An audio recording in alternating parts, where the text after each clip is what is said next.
2023 বিশ্বকাপের আগে সেরা ফর্মে থেকেও ইনজুরির কারণে বিশ্বকাপে খেলার স্বপ্নভঙ্গ হয় পেসার ইবাদত হোসেনের।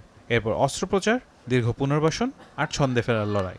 2025-এ আয়ারল্যান্ডের বিপক্ষে টেস্ট সিরিজের সুযোগ পেলেও পরের সিরিজেই বাদ পড়েন তিনি। তবে পাকিস্তানের টেস্ট সিরিজের দলে ডাক পাওয়া ইবাদত এবার নিশ্চয়ই সাদা পোশাকে রঙিন পারফরমেন্স করতে চাইবেন। ইবাদত ছাড়াও টেস্ট দলে ফিরেছেন তাসকিন আহমেদ ও শরীফুল ইসলামও। তবে পাকিস্তানের বিপক্ষে 2 ম্যাচের টেস্ট সিরিজের স্কোয়াডে সবচেয়ে বড় চমক তানজিদ হাসান তামিম ও অমিত হাসানের ডাক পাওয়া। প্রথম শ্রেণীর ক্রিকেটে 25 ম্যাচে 40 গড়ে করেছেন 1792 রান, 5 সেঞ্চুরির সাথে আছে 6টি হাফ সেঞ্চুরিও। রঙিন পোশাকে পূর্ণ হলেও সাদা পোশাকে প্রথমবারের মতো টেস্টে মাঠে নামার অপেক্ষায় জুনিয়র তামিম। অন্যদিকে middle order batter Amit Hasan 2019 সালে অভিষেকের পর থেকে 49 ম্যাচে 49 গড়ে করেছেন 3650 রান। তার ঝুলিতে 11টি সেঞ্চুরির পাশাপাশি আছে 17টি হাফ সেঞ্চুরি। অবশেষে ঘরোয়া ক্রিকেটের দুর্দান্ত ফর্মের পুরস্কার স্বরূপ জাতীয় দলে ডাক পেলেন অমিত। আগামী 8 মে মিরপুর শেরেবাংলা জাতীয় ক্রিকেট স্টেডিয়ামে শুরু হবে সিরিজের প্রথম টেস্ট।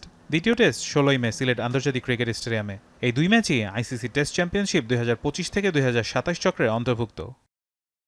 প্রায় 1 বছর পর দলে ফিরেছেন অফ স্পিনার নাইম হাসানও। যথারীতি টেস্ট দলের নেতৃত্বে থাকছেন নাজমুল হোসেন শান্ত।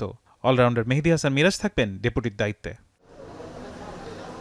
নতুনদের সুযোগ আর অভিজ্ঞদের প্রত্যাবর্তনে সাজানো দল নিয়ে পাকিস্তানের বিপক্ষে সাদা পোশাকে সিরিজের জয়ের ধারা ধরে রাখা চ্যালেঞ্জ এখন টাইগারদের।